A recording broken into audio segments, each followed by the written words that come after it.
अस्सलाम वालेकुम। आप सभी तलबा व तालिबात का संविदा ई कलिका प्रोग्राम में इस्तकबाल करती हूँ और उम्मीद करती हूँ कि आप सब लोग खैरियत से होंगे और पाबंदी से इस प्रोग्राम को देख रहे होंगे। मैं अर्गुमान नजम मावन मौलमा government girls junior college taluka व ज़िला बीदर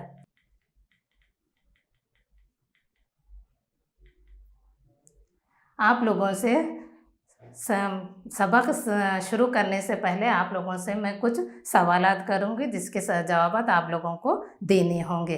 तो बच्चों, आज का पहला सवाल है, हमारे मुल्क का नाम क्या है? पहला सवाल है, हमारे मुल्क का नाम क्या है? जी हाँ, जवाब दीजिए। हाँ, आपका जवाब बिल्कुल सही है। हमारे मुल्क का नाम हिंदुस्तान है। हमारे मुल्क का नाम हिंदुस्तान है। आपका जवाब बिल्कुल सही है। दूसरा सवाल, हमारे मुल्क के वज़ीर आज़म कौन हैं? तो बच्चों, आपका दूसरा सवाल है, हमारे मुल्क के वज़ीर आज़म कौन हैं? दीजिए जवाब इसका। जी हाँ, जनाब नरेंद्र मोदी हमारे मुल्क के वज़ीर आज़म है। आपका जवाब बिल्कुल सही है। तीसरा सवाल है, वज़ीर आज़म का क्या काम होता है? तो बच्चों, तीसरा सवाल है, वज़ीर आज़म का क्या काम होता है? जवाब दीजिए इसका। जी हाँ, सही जवाब है। वज़ीर आज़म का काम मुल्क का इंतज़ाम को चलाना होता है। वज़ीर आज़म का काम मुल्क के इंतज़ाम को चलाना होता है। तो आज हम मुल्क के इंतज़ाम को चलाने के निज़ाम के बारे में यानी अवामी इंतज़ामिया के बारे में पढ़ेंगे।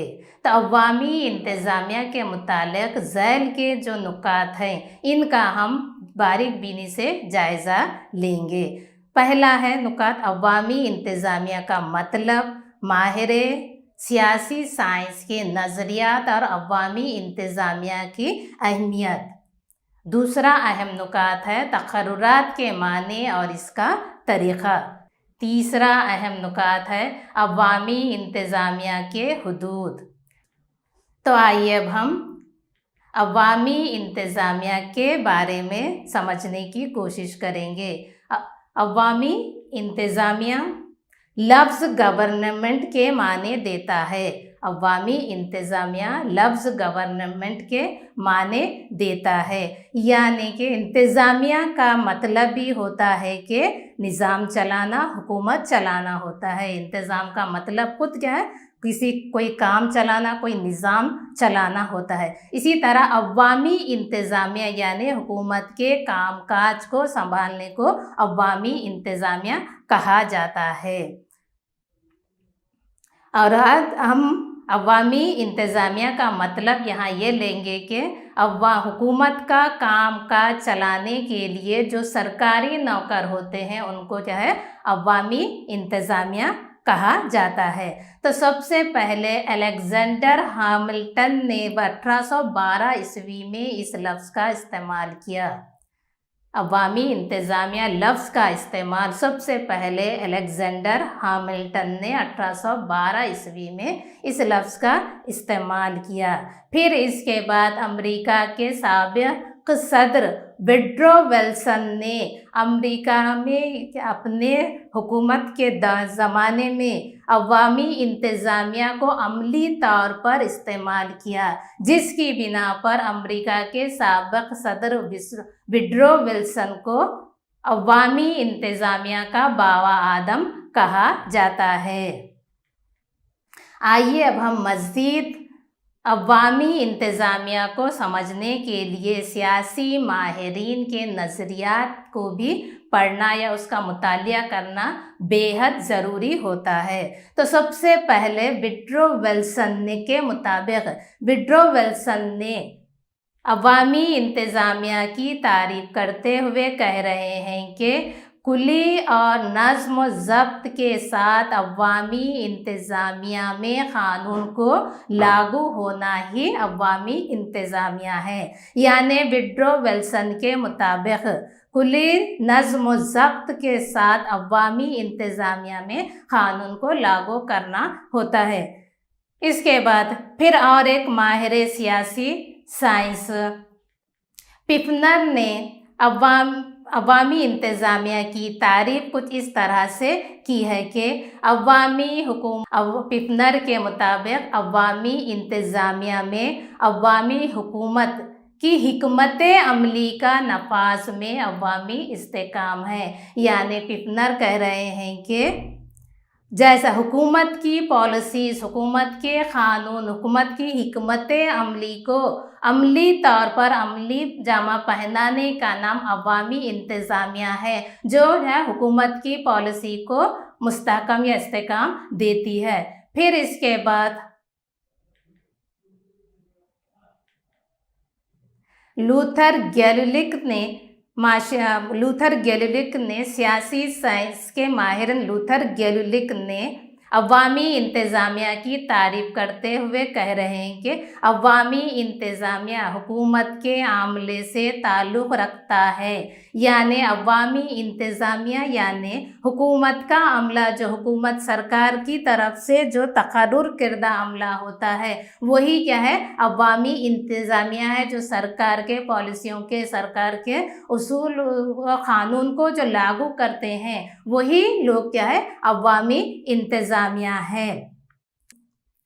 عوامی انتظامیہ کے بارے میں جو نظریات ہیں ان کا ہم مشاہدہ کریں تو ہمیں پتہ چلتا ہے کہ جیسے جیسے حکومتیں فوجی مملکت سے عوامی مملکت میں، فلاحی مملکت میں تبدیل ہوتے جا رہی ہیں، ویسے ویسے ہی عوامی انتظامیہ کی اہمیت بھی بڑھتی جا رہی ہے۔ تو سرگرمی ہے، خالی جگہوں کو مناسب الفاظ سے پر کیجیے۔ تو پہلا سوال ہے، انتظامیہ لفظ ڈیش کے معنی دیتا ہے۔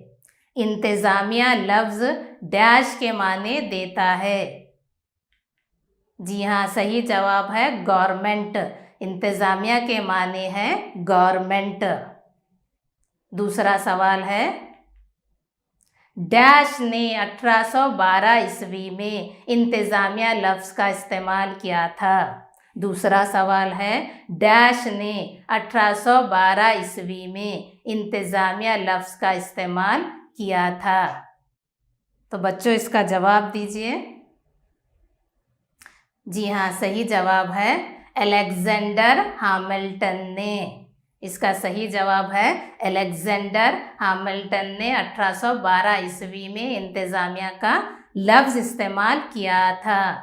تیسرا سوال ہے، ڈیش کو عوامی انتظامیہ کا بابا آدم کہتے ہیں۔ تیسرا سوال ہے، ڈیش کو عوامی انتظامیہ کا بابا آدم کہتے ہیں۔ تو بچوں اس کا جواب دیجئے۔ جی ہاں، آپ کا جواب صحیح ہے، وڈرو ویلسن کو۔ آپ کا جواب بالکل صحیح ہے، وڈرو ویلسن کو عوامی انتظام کا بابا آدم کہتے ہیں۔ چوتھا سوال ہے، ڈیش نے عوامی انتظامیہ کی تعریف یوں کی ہے کہ عوامی انتظامیہ میں عوامی حکمت عملی کے نفاذ میں عوامی استحکام ہے۔ ڈیش نے عوامی انتظامیہ کی تعریف یوں کی ہے کہ عوامی انتظامیہ میں عوامی حکمت عملی کے نفاذ میں عوامی استحکام ہے۔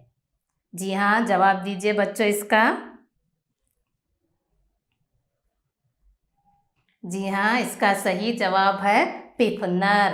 پفنر نے عوامی انتظامیہ کی تعریف یوں کی ہے کہ عوامی انتظامیہ میں عوامی حکمت عملی کے نفاذ میں عوامی استحکام ہے۔ آئیے اب ہم عوامی انتظامیہ کی اہمیت اور افادیت کے بارے میں سمجھنے کی کوشش کریں گے۔ جیسے جیسے کیا ہے عوامی حکومتیں ترقی کرتی جا رہی جدید زمانے میں، تو عوامی انتظامیہ کی بھی اہمیت بڑھتی چلی جا رہی ہے۔ درج ذیل جو نکات ہیں یہ عوامی اہمیت کو بتلاتے ہیں۔ نمبر 1 ہے عوامی انتظامیہ حکومت کا ستون ہے۔ عوامی انتظامیہ حکومت کا ستون ہے۔ تو یہاں پر کیا ہے عوامی انتظامیہ میں جدید طرز حکومت ہے، موجودہ طرز حکومت ہے، یہ منجلس قانون ساز اور عدلیہ کے بغیر نامکمل ہے۔ جو جدید طرز حکومتیں ہیں، جو موجودہ دور کی طرز حکومتیں ہیں، اس میں کیا ہے منجلس قانون ساز اور عدلیہ کے بغیر یہ نامکمل ہے۔ مجلس قانون ساز کیا ہے حکومت کی طرف سے، مجلس قانون ساز میں عوام کے چنندہ جو نمائندے ہوتے ہیں وہ حکومت کی طرف سے قانون اور پالیسیز بناتے ہیں۔ ان پالیسیز اور قانون کو لاگو کرنے کی ذمہ داری عوامی انتظامیہ پر ہوتی ہے۔ تو اسی لیے جدید دور میں عوامی انتظامیہ کی بہت زیادہ اہمیت ہے۔ یہ حکومت اور عوام کے درمیان پل کی مانند ہوتی ہے۔ تمام حکومت کے جو پالیسیز ہوتے ہیں، حکومت کے جو قوانین ہوتے ہیں، تو عوامی انتظامیہ ایسا عملہ ہوتا ہے، یہ حکومت کے پالیسیز اور قوانین کو ملک گیر سطح پر نافذ کرتا ہے یا لاگو کرتا ہے۔ دوسرا اہم نکات ہے عوامی فلاح و بہبودی کے لیے مختلف خدمات انجام دیتا ہے۔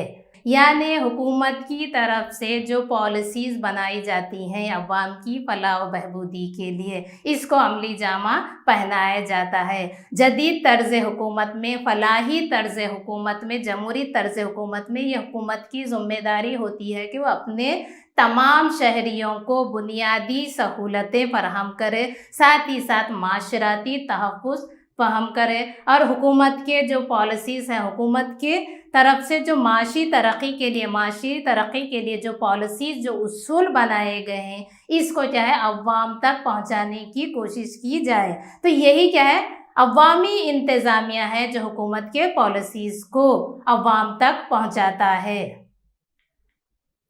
تیسرا اہم نکات ہے قانون اور پالیسیوں کا نفاذ کرنا۔ تیسرا اہم نکات قانون اور پالیسیوں کا نفاذ کرنا، یعنی حکومت جو قانون بناتی ہے، عوامی حکومت جو کیا پارلیمنٹ میں، اسمبلیوں میں جو قانون بناتی ہے، ان قانون کو ملک گیر سطح پر قائم کرنا اور ملک میں امن و امان قائم کرنا، تمام شہریوں کی جان و مال کی حفاظت کرنے کی ذمہ داری بھی عوامی انتظامیہ پر ہی ہوتی ہے۔ اور ساتھ ہی ساتھ جو پالیسیز ہیں، جو ہماری فلاحی معاشرتی پالیسیز ہے، جسے حکومت بناتی ہے عوام کی فلاح و بہبودی کے لیے، عوام کی صحت کے لیے، عوام کی بنیادی سہولتیں، تعلیم، صحت اور روزگار کے لیے جو مواقع فراہم کرنے کے لیے جو پالیسیز بناتی ہے، ان پالیسیز کو بنا کر انہیں کیا نافذ کرنا، اس کو عمل کرنا، اسے لاگو کرنے کی بھی ذمہ داری عوامی انتظامیہ یا سرکاری نوکر پر ہی ہوتی ہے۔ چوتھا اہم نکات ہے معاشرتی تحفظ ضروری ہے، معاشرے کا تحفظ ضروری ہے۔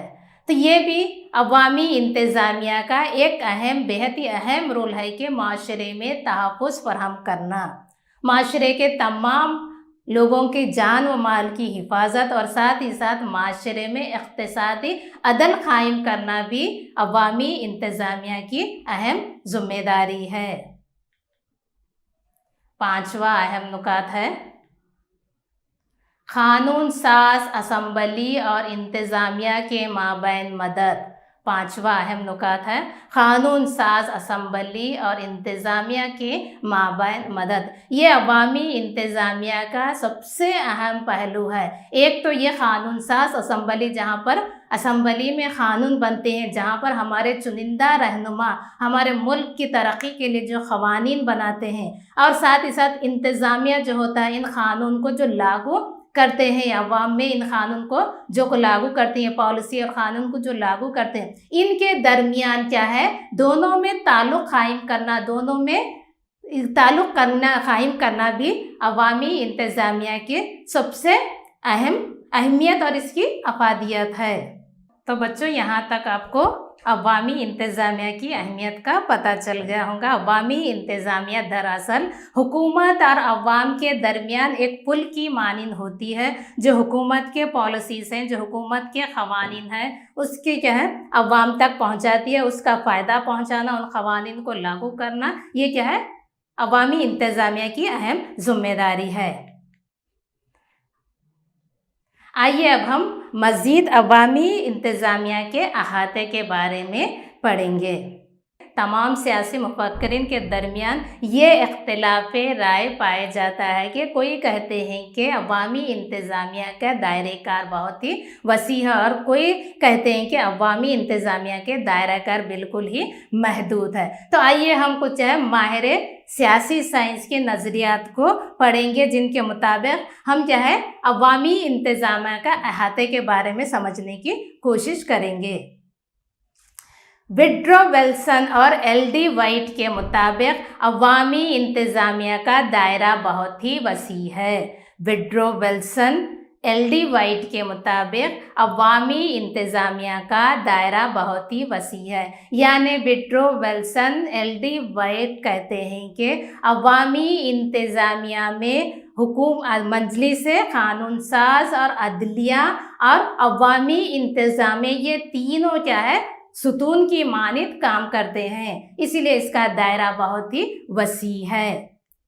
लेकिन इसके बरखिलाफ लूथर ग्यूलिक और साइमन के मुताबिक अवामी इंतज़ामिया का दायरा बहुत ही तंग है। इसके बरखिलाफ क्या है लूथर ग्यूलिक और साइमन के मुताबिक अवामी इंतज़ामिया का दायरा बहुत ही तंग है। उनके नज़दीक अवामी इंतज़ामिया यानी सिर्फ सरकारी नौकरियाँ, अवामी इंतज़ामिया का जो अमला है वही इस दायरे में आते हैं।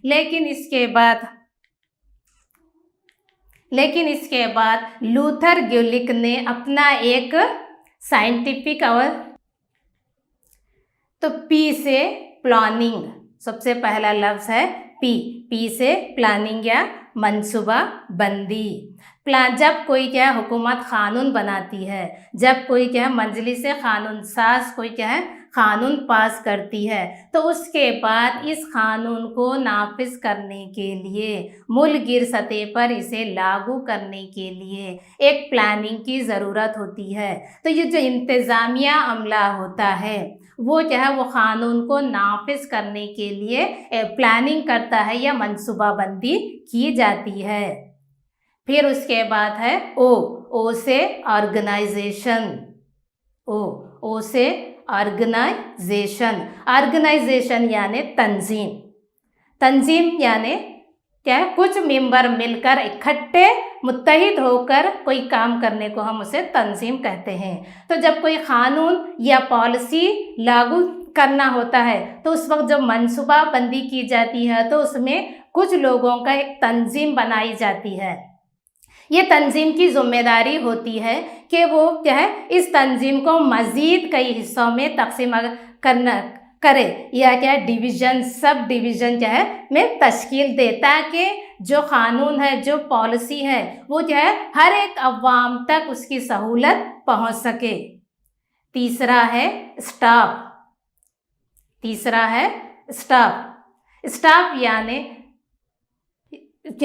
यानी जब हम कोई काम करते हैं या हुकूमत कोई काम करती है तो उस काम को अमली जामा पहनाने के लिए कुछ लोगों का ज़रूरत पड़ती है। तो जब भी कोई क्या है नया क़ानून बनता है या कुछ नया काम होता है तो हुकूमत भी क्या है स्टाफ को भर्ती करने की कोशिश करती है, नया स्टाफ भर्ती करती है, अपॉइंट करती है, उनका तक़र्रुर करती है, फिर उन्हें ट्रेनिंग दी जाती है, उनके काम के मुताबिक उन्हें ट्रेनिंग दी जाती है ताकि वो अपनी ज़िम्मेदारियों को बाखूबी तौर पर अपने खिदमात को अंजाम दे सके। फोर्थ है डायरेक्शन हिदायती उसूल। फोर्थ है डायरेक्शन या हिदायती उसूल। तो जब एक काम का मंसूबा बन जाता है, उसके लिए एक तंजीम मुकर्रर की जाती है, फिर उसका स्टाफ बनाया जाता है। स्टाफ बनने के बाद फिर उन्हें हिदायत, वो काम के मुतालिक क्या है, हिदायत देना पड़ता है कि आपको वो काम किस तरह से अंजाम देना पड़ता है, क्योंकि आपको मुकर्ररा वक्त में मुकर्ररा मेंबरों के साथ मिलकर आपकी मखसूस किरदा मकासद को हासिल करना ज़रूरी होता है। इसीलिए आला अफसरान आपको क्या है, हिदायतें देती हैं। तो इसे डी से डायरेक्शन, इसे हिदायती उसूल कहा जाता है। उसके बाद है CO, कोऑर्डिनेशन। CO यानी कोऑर्डिनेशन, तालमेल। तो हुकूमत के कई क्या है, शोबेजात होते हैं, हुकूमत के कई महकमे होते हैं। तो जब भी कोई तंजीम काम करती है, कोई ऑर्गेनाइजेशन काम करती है, तो उसे तमाम हुकूमत के शोबों के साथ तालमेल रखना, कोऑर्डिनेशन रखना बेहद ज़रूरी होता है, क्योंकि आने वाले दौर में पेचीदगियाँ, तनाज़ात, जो इख्तलाफात हैं वो पैदा ना हो सके, और जो मकसद है पॉलिसी का या क़ानून का, जो मकसद है वो मकसद को हम सही तौर पर हासिल कर सके। इसीलिए क्या है, कोऑर्डिनेशन, तमाम क्या है, महकमे जात के दरमियान कोऑर्डिनेशन होना बेहद ज़रूरी है। R से रिपोर्टिंग। R से रिपोर्टिंग यानी रिपोर्ट करना, इत्तला देना।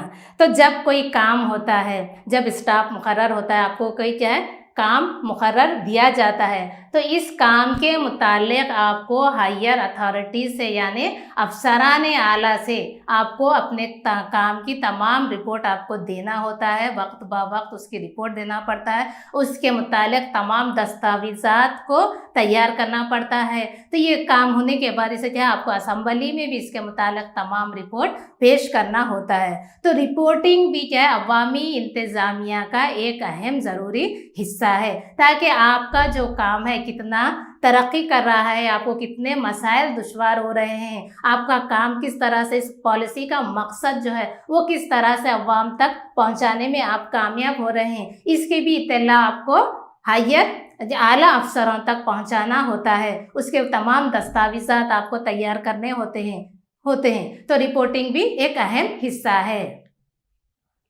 उसके बाद लास्ट है बजट। आखिरी इम्पोर्टेंट पॉइंट है बजट।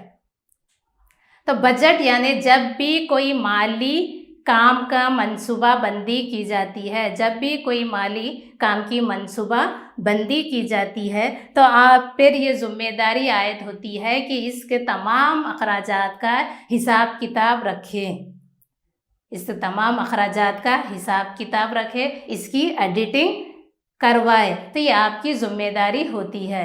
तो ये पोस्ट कर्व जो है अवामी इंतज़ामिया में बेहद अहमियत का हामिल है। इसके ज़रिए क्या है, तमाम इंतज़ामी हुक्मरान जो होते हैं, इंतज़ामी अफसरान जो होते हैं, इन तमाम उसूलों को अपनाते हुए अपने क्या है मकसद में जो क्या है कायम किरदा जो मकासद है, जो आप पॉलिसी लागू कर रहे हैं, जिससे जो क्या है कायम किरदा मखसूस जो मकासद है, उन मकासद को हासिल करने में मदद मिलती है। आइए अब हम अवामी इंतज़ामिया का एक और हिस्सा तकर्रुर के बारे में। सिविल सर्विस के लिए अहले उम्मीदवारों की तलाश और सिविल सर्विस के लिए उम्मीदवारों को मुंतखब करने के अमल को तकर्रुर कहते हैं। तकर्रुर यानी जो भी सिविल सर्विस अवामी खिदमाती हल्के में काम करने के लिए स्टाफ के लिए जो तलाश शुरू की जाती है, उसको क्या उम्मीदवारों को मुंतखब करने के लिए उन्हें चुनने के अमल को हम तकर्रुर कहते हैं। तो तकर्रुर जे-स्टाल के मुताबिक तकर्रुर इंतज़ामी अमले का बुनियादी ढांचा है। जे-स्टाल के मुताबिक बच्चों तकर्रुर जो है अवामी इंतज़ामिया के अमले का बुनियादी ढांचा है। इसके बगैर, तकर्रुरात के बगैर क्या है अवामी इंतज़ामिया नामुकम्मल होता है। तो अवामी इंतज़ामिया के अमले के माहिरीन के मुताबिक भर्ती या तकर्रुर की दो किस्में हैं। अवामी अमले के माहिरीन के मुताबिक तकर्रुर या भर्ती की दो किस्में हैं।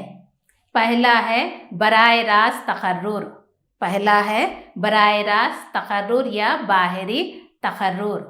दूसरा है अंदरूनी तकर्रुर या तरक्की के ज़रिए तकर्रुर।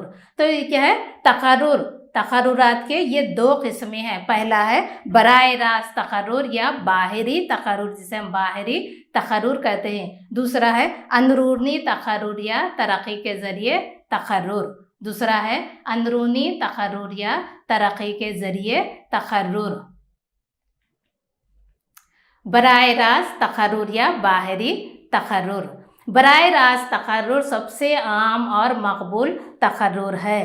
ये साइंटिफिक भर्ती का तरीक़ा है। तो बराए रास्त, उसके बाद मुकाबला जाती इम्तहानात मुकर्रर का तरीक़ा होते हैं। तो यहाँ पर तकर्रुर के लिए किसी भी क्या है अहले उम्मीदवार को मुकर्रर करने के लिए क्या है मुकाबला जाती क्या इम्तहानात लिए जाते हैं। तो इन इम्तहानात के ज़रिए ही उसका इंतखाब किया जाता है। तो ये जो इम्तहानात होते हैं मुकर्ररा किरदा नमूने के ज़रिए अवाम की भर्ती होती है। एक तरह का एक एग्ज़ाम लिया जाता है। जितने भी अहले उम्मीदवार होते हैं वो तमाम अहले उम्मीदवार एक मुकर्ररा नमूना एक ही तरह का जो सवाली पर्चा होता है उन सवालात को उन्हें हल करना पड़ता है। फिर उसके बाद क्या है जो काबिल उम्मीदवार होते हैं उन्हें क्या है मुलाजिमत या उनका तकर्रुर किया जाता है। तो ये बराए रास्त तकर्रुर क्या है आज के मौजूदा दौर का सबसे अहम तकर्रुरी तरीक़ा या तकर्रुरी सिस्टम है। उसके बाद दूसरा है अंदरूनी तकर्रुर यानी तरक्की के ज़रिए तकर्रुर। तो जो अंदरूनी तकर्रुर है ये क्या है पहले से तकर्रुर किरदा मुलाजिमीन के लिए होता है। तो आप पहले से मुलाजिम होते हैं, फिर उसके बाद आपको तरक्की के ज़रिए इसका तकर्रुर, फिर उन्हें क्या है प्रमोशन या तरक्की दी जाती है। तो मुलाजिमत की मियाद की बुनियाद पर आला पोजीशन के लिए मुंतखब करना है। तो आप ऑलरेडी पहले से मुलाजिम होते हैं, फिर आपकी मियाद आपकी क्या है सर्विस देखकर आपकी मियाद देखकर तो आपकी मुलाजिमत की मियाद देखकर आपको तकर्रुर किया जाता है, आपके क्या प्रमोशन दिया जाता है या फिर उसे तरक्की दी जाती है। तो इस तरह की जो अंदरूनी तकर्रुर है दुनिया के कई ममालिक में इस तरह के तरक्की के ज़रिए जो है कई ममालिक में पाए जाते हैं। तो हिंदुस्तान ने भी इसी तर्ज का अंदरूनी तकर्रुर के ज़रिए को भी अपनाया है। तो हिंदुस्तान में क्या बाहरी तकर्रुर भी है और अंदरूनी तकर्रुर भी है। तो बाहरी तकर्रुर क्या है जो अहले उम्मीदवार होते हैं, जो आप पहले से मुलाजिमत में नहीं होते, जो अहले उम्मीदवार होते हैं वो इम्तहानात पास करते हैं। इम्तहानात पास करने के बाद उनकी अहलियत के मुताबिक उन्हें क्या है मुलाजिमत दी जाती है। फिर मुलाजिमत होने के बाद मुलाजिमत की एक मुद्दत होने के बाद एक मुकर्ररा मुद्दत होती है। वो मुकर्ररा मुद्दत होने के बाद उन मुलाजिमत को क्या है तरक्की दी जाती है। तो जो तरक्की दी जाती है, जो प्रमोशन दिया जाता है उसे अंदरूनी तकर्रुर या तरक्की का ज़रिया कहते हैं। तो दुनिया के बेशतर ममालिक में दोनों तर्ज के तकर्रुरात पाए जाते हैं। तो हिंदुस्तान ने भी दोनों तर्ज के तकर्रुरी निज़ाम को अपनाया है। तो बच्चों आज आपको ये अवामी इंतज़ामिया का पहला हिस्सा है, आपको समझ में आ गया होगा। अगर आपको मज़ीद कुछ इसके बारे में डाउट्स हैं तो अपने आप सब्जेक्ट टीचर से इसके बारे में मज़ीद मालूमात हासिल कर लें। तो फिर जाते जाते घर का काम भी लेते जाइए, यानी आपको ये होमवर्क करना है और अपने क्लास सब्जेक्ट टीचर से इस होमवर्क की जांच करवा लेना है। तो पहला सवाल है, आप सवालात नोट कीजिए, लिख लीजिए आप सवालात। पहला सवाल है अवामी इंतज़ामिया का बाबा आदम किसे कहते हैं। पहला सवाल है अवामी इंतज़ामिया का बाबा आदम किसे कहते हैं। दूसरा सवाल है पोस्ट कर्व के नज़रिए को किसने पेश किया। दूसरा सवाल है, आप लिख लीजिए, पोस्ट कर्व के नज़रिए को किसने पेश किया। तीसरा सवाल है तकर्रुर के माने क्या हैं। तीसरा सवाल है तकर्रुर के माने क्या हैं। सवाल नंबर 4 नोट कर लीजिए आप लोग के सवालात। सवाल नंबर 4 बराए रास्त तकर्रुर किसे कहते हैं।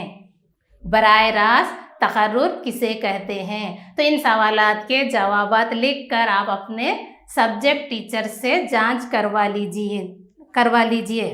तो यहाँ पर आपका پہلا عوامی انتظامیہ کا پہلا حصہ مکمل ہوتا ہے، پھر اس کے بعد دوسرے حصے میں انشاءاللہ تعالی ہماری پھر سے ملاقات ہوگی. تب تک کے لیے اللہ حافظ.